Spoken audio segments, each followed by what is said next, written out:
Conversations here in Morning at NTV, hashtag Morning at NTV. You can turn to a Twitter page that is NTV Uganda for more details in this particular conversation. Why? Because the Uganda Meteorological Authority released the March, April and May rainfall outlook for 2023.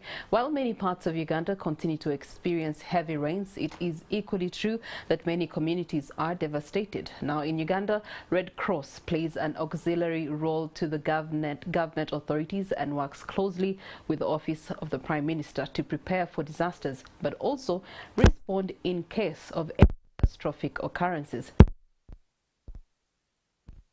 The of Climate and Disaster Risk Management that emphasizes the use of risk analysis to predict where a crisis might strike and enable action to prevent or mitigate impacts before disaster occurs. I'm joined by Emmanuel Ntale, Climate Action and Environment Manager at the Uganda Red Cross Society, to talk to us about how better to prepare ourselves for disaster given the rains are here. Good morning to you, Mr. Ntale. Good morning, Priscilla, and good morning to our dear viewers. Okay. Rumor has it that you're called Ali Man. For what reason do they call you Ali Man? Ali Man for early warning. Oh, okay. Specifically getting from the weather information, turning it into early warning and then to the community. Yeah. Okay. Let's talk about climate change and the work that Red Cross is doing, because I know that climate change has devastated Uganda in different parts. How is the Uganda Red Cross Society intervening in some of these things that have happened so far? Priscilla, allow me first talk about the Red Cross for some of our viewers who might not be having information about Red Cross. Like you've mentioned, the Red Cross, we serve auxiliary to the government, and we are the largest indigenous humanitarian organization in Uganda. Our work is voluntary. We work through a network of volunteers and members who are distributed across the country. At the moment, we are about 450,000 members and volunteers who are supporting this work we do in disaster response and in climate change. So that's where we pick our mandate, and we work through a structure of 51 branches across the districts and about 30 sub-branches. 51 basing on the initial original districts of Uganda where were initiated by the Constitution.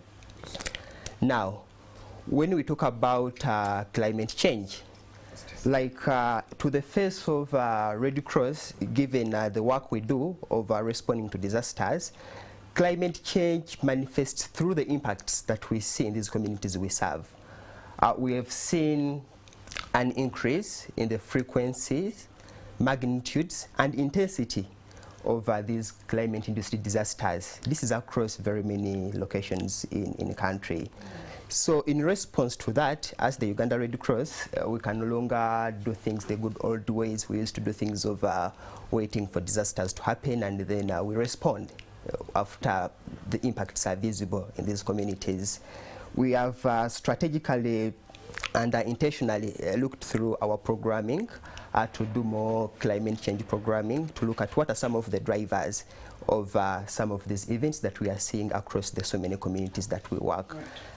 So we have established a climate action and environment unit within the Red Cross to offer programmatic leadership and also mainstreaming issues of both climate change mitigation and adaptation across the communities. Okay. But also, we are working with our structures of volunteers and members across the different communities. All right. So where we are presently, there's information that is available to be able to mitigate some of these challenges that are disaster-related that come to us as Uganda.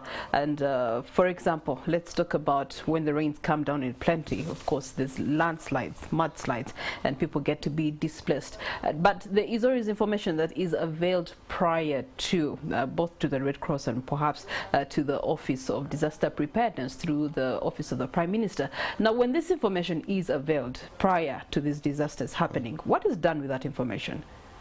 Yeah, Priscilla, we want to actually first thank the agency that issues that information, the Uganda National Met Agency. That information is has now increased in precision and accuracy.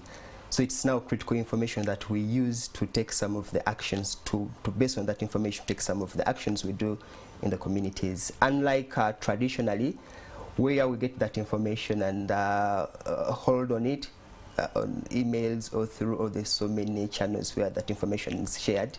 Now, as the Red Cross, we use that information to prepare the communities, to activate our community structures. I mentioned we have a network of around 450 volunteers and members. So when we get that information, we interpret that information, and we use these structures to send this information to the communities.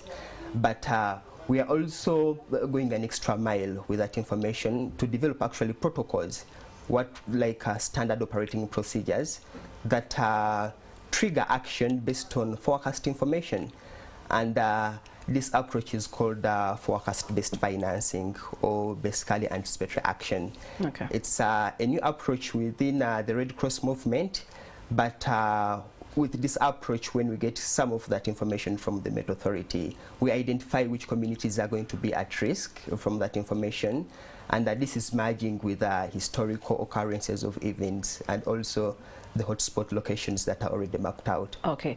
You've mentioned information and also risk, and I know that the Uganda National Meteorological Authority did release some information about the heavy rains that are yet to befall us as Uganda. Now, I know that there's some of those hotspots of disaster, such as Kasese.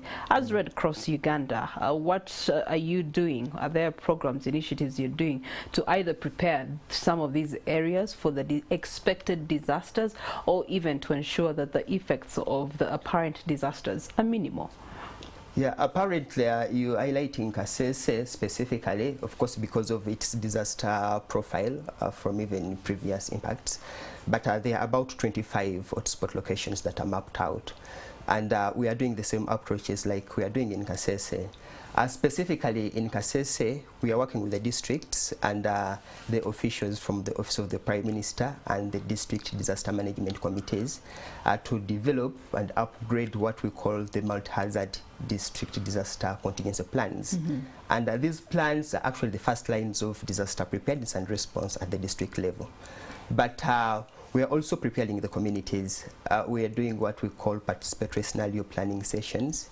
These are just community sessions where we unpack the forecast. What does the forecast mean with the communities?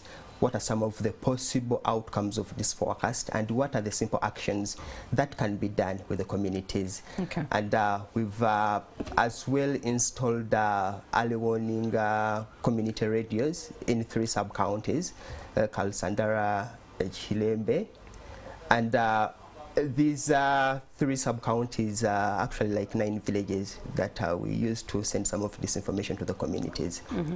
All right. Previously, we've had disasters here as Uganda, and honestly, from the Wananchi's eye, it feels like these disasters, the responsible agencies only are prepared to bring in the blankets, are prepared to have the land gazetted, than prepared to avert the disaster in the first place. So what do we need to do to improve the status for us as a country? Okay. I think from experience and from lessons as Red Cross, because we've been responding to disasters for so long, what we need to do and what we are actually also, the approach we are going into, like I mentioned, issues to do with early warning, early action. Taking some of this early warning information serious and translating it to action. We've seen in the past that even when we receive this information, even in media, you find if disasters, for example, happen, there is a lot of interest in media. You remember what happened last year in Mbale. Before you know, everyone, even the deepest of the communities, knew what happened in Mbale across different locations. But if it comes to forecast information, we don't take it that serious. Even when this information has indicators of what's going to happen. Therefore, all elements ought to be handled with precision. Exactly. Okay. We know these seasons. We know March, April, May. We know September, October, November, December.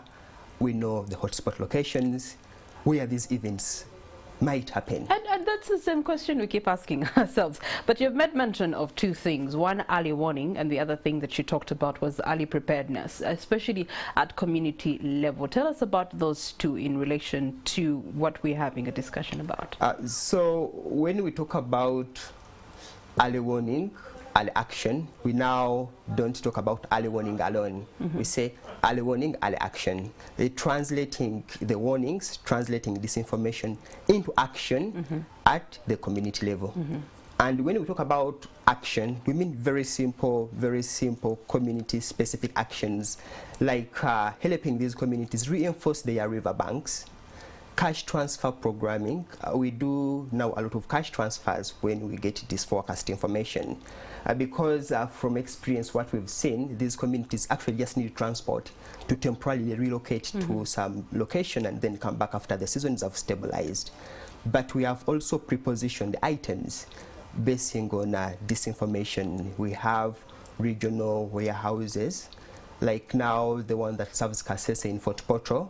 And this, we are working in consortium with different agencies and with OPM, which is the coordinating agency for disasters in the country. Okay, Mr. Ntali, as that sounds good, what are the eminent gaps that present themselves between early warning and early preparedness right now?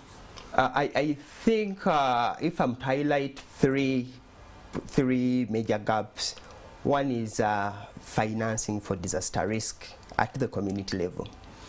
The donor world and so many people pick interest when an event has materialized. Has happened, very true. When we saw it in Turkey. Everyone was ready to, send forces down to help them, but this is something that was expected in one way or another. Exactly. When we are seeing the impacts, when we are seeing these very bad images of the disasters, in most cases, some of these impacts we cannot undo, like the lives lost. So the major gap is financing for disaster risk management. We have financing frameworks. We have contingency funds that are established under the Ministry of Finance. But what you find is some of these financing instruments are activated when actually some incidences have already happened.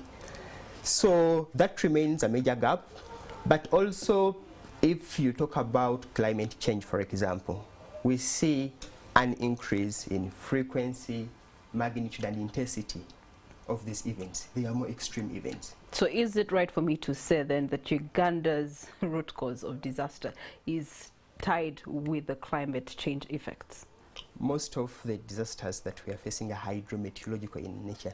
They are water related. They are tagged to climate change. Too much water, we get floods, we get landslides and all that. Too little water, we get drought, famine and all that across. Even fires is linked to too little water. So our disaster profile, most of it is around climate change and environmental degradation. Okay.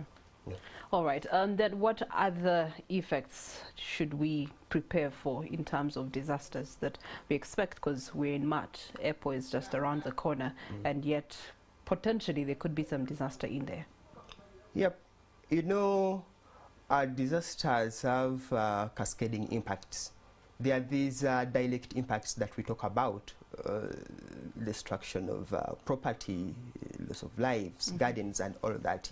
But there are also cascading impacts, like the ones that are linked to health. If we have, for example, floods, or if we have stagnant water, these are breeding grounds for mosquitoes. So in a way, even if you look at historical data, you can craft out a trend between these disaster occurrences and health-related issues, cholera outbreaks. If you look at historical information on when we've had cholera incidences, you see these incidences happen after or in these prominent seasons or immediately after these heavy rains. So it's critical and very important that we understand the linkages between climate change, health, the nexus, and we address this in totality. All right. How is the Uganda Red Cross looking into handling the expected effects, such as the health that you talked about from the disasters? We have our networks, like you mentioned and I emphasize. Most of our work is through the network of volunteers, the people in the red jackets on ground who are doing that voluntary work. That's where most of the work of the Red Cross is hinged. So these communities, these members are part of the communities. During disasters, even without disasters, they are on ground. They are monitoring. They are doing what we call community-based surveillance. Okay. Even the teams that supported Ebola, they are still in the community. We don't have Ebola, but they are still monitoring to see if there is any risk information. Yeah. And we have also ambulances that we run with the Ministry of Health in Uganda. Okay. Finally, Mr. Ntale, we do know that, I mean, the red boots are on ground to help us in one way or another. But at the end of the day, and in your closing remarks, what is the present information before us and how can we use it for that early warning so that we are better prepared as a nation to handle disaster? So now I want to speak to the community. We have information. It points out clearly what are some of the locations where we expect these events. We need to take that information serious. We don't need to wait up to when it's too late. The communities, we need to be proactive. Which are the hot spots of the 25 you mentioned? Which are the top 5 and of those communities that ought to be, taking this information seriously? We have communities in the Mountain Elgon sub-region, communities around Mbali, communities around Bududa. We have communities in the Renzoli sub-region. You mentioned in Kasese. They have to take this information very, very, very serious. And this information is available through the structures, through the RDCs and the district disaster management committees, which are active in some of these locations. For the past, we've been working really so much on strengthening these committees across these hotspot districts with the Office of the Prime Minister. Okay. So we need to take this information serious. You find the actions actually that we need to do are very simple actions. Very simple. Reinforce that riverbank. Reinforce your household. Use the sandbags and reinforce your house such that it does not get destroyed by the floods. We used to do what we call Bulungi Bwansi. They are community cleanups. And these are initiatives that we need to revive in the communities. You don't need, for example, Office of the Prime Minister, or you don't need agencies to come to your community to tell you to clean up your households. In Kampala, we are seeing a lot of flash floods. Maybe we should change it from Bulungi Wansi to Bulungi Wenju. Probably. In Kampala, we have these floods, these flash floods. If you analyze the cause of these floods and waterlogging, you see there are these drainage channels that are blocked by the waste we generate as human beings. That's true. So to clean up that channel alongside your household just takes an individual. And that's what I call the public, I call the community to take caution about those very simple things that result into the damage, a lot of damage that we cannot undo in most cases. All right.